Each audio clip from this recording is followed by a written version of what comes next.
Hi friends, today we are tasting mangoes who play very hard to get. So these two ladies here, Mallika and Peach Cobbler. And for those of you who have been growing or trying to get the peak flavor of each of these mangoes, you will know that these are pretty deceptive fellas here. So we had tasted Mallika a couple days ago. That one we let it go very ripe. It was probably yellow all around, and we cut it. It looked orange, deep orange inside, but when we were tasting it, it had a certain musky flavor developed to it, and we didn't really like, and I know many of you don't like Mallika for the same reason. So this one, as I was ripening over the days, when it turned from a bluish green to a little bit of pale green, and then it developed this color here, that more importantly what I was doing was I kept on smelling it, and I found out that in the previous one that had gone overripe, even in the smell I could smell that musky. This one I didn't let it go to that stage. It still has a very nice floral, like a mango ripening smell to it. And so it was giving a little bit.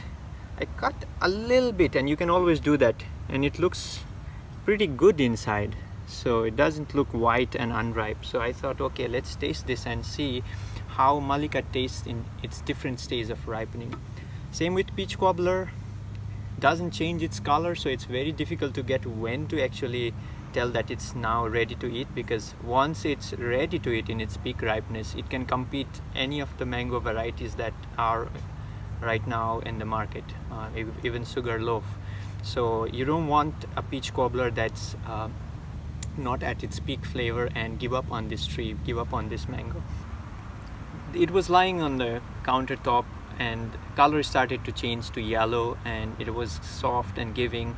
So I decided to cut the top off a little bit to see if it was ripening. It looked very white, and there was no ripening mango smell to it. So I thought, okay, I'll let it go one more week. So actually this is past 1 week of what it looked like it was already ripe.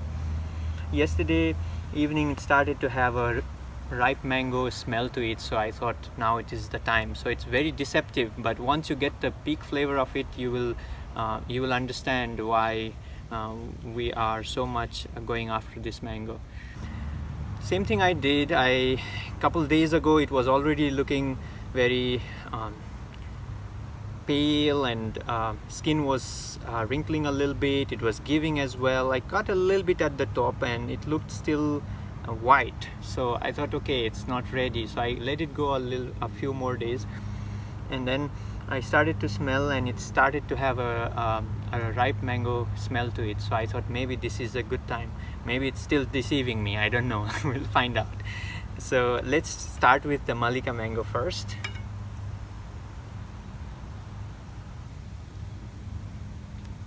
I tend to throw this because a lot of terpenes resin is there, so it can sometimes get allergic if you start eating through that.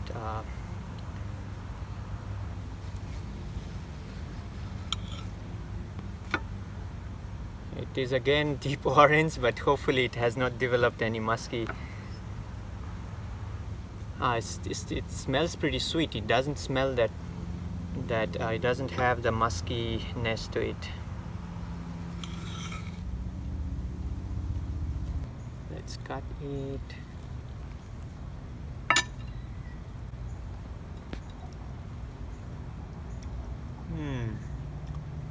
This is the taste. This is the taste. Once you have this taste, it reminds you of lemon zest plus Neelam mango. Maybe it has an Indian spiciness to it, very mildly spicy, very sweet, and a lemon citrusy undertone. Texture is not melting. It's more firm, but certainly a very good tasting. And I think this is the taste that you want. and it has a very narrow window period after it turns to this color. Then it starts to get muskiness in 1 or 2 days. Because if I taste higher up here, the lemon zest like citrusy flavor with sweetness is very prominent. Next, let's see if peach cobbler will be behaving the same way.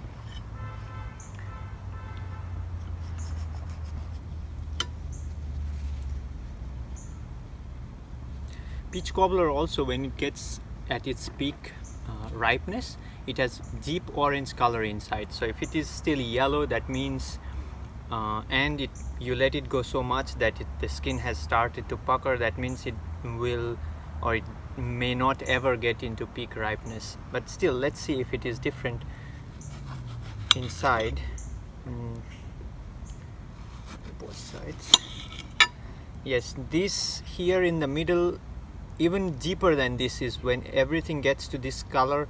That's the peak flavor of peach cobbler, and it seems like we missed it again. But let's try and see how this one tastes.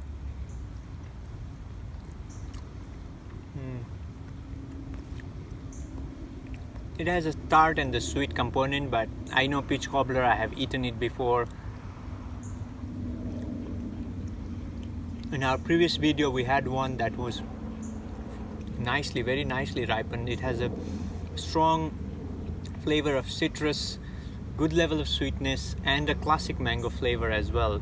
Being a seedling of Kent, it has those characteristics of Kent now, and brings in more citrus flavor as well. So I think this one, again, as I said, they play pretty hard to get. And if you can find that place where it is very deep orange, then that place will give the correct flavor of peach cobbler. But because of this very reason, many people don't like to plant peach cobbler. We're still learning to find out what the perfect stage of picking it and what's the perfect state when you should cut it. But once you get that, then you will forget about other mangoes. It's such deep complex flavor that you would like to have it, even if it's not producing many mangoes a year. Even very few mangoes, you still want to have that taste year after year. So in this game of playing hard to get, it looks like peach cobbler won and Mallika lost, although in terms of flavor Mallika comes superior mango. We would like to show you our tree. I know many people don't call it a dwarf, but ours has remained small and doesn't want to grow vertically tall. So I hope that you guys taste the peak ripeness stage of Mallika, and once you do that, you would like to have a tree in your garden as well. Thank you for watching. We'll be coming back with more mango videos, and stay tuned.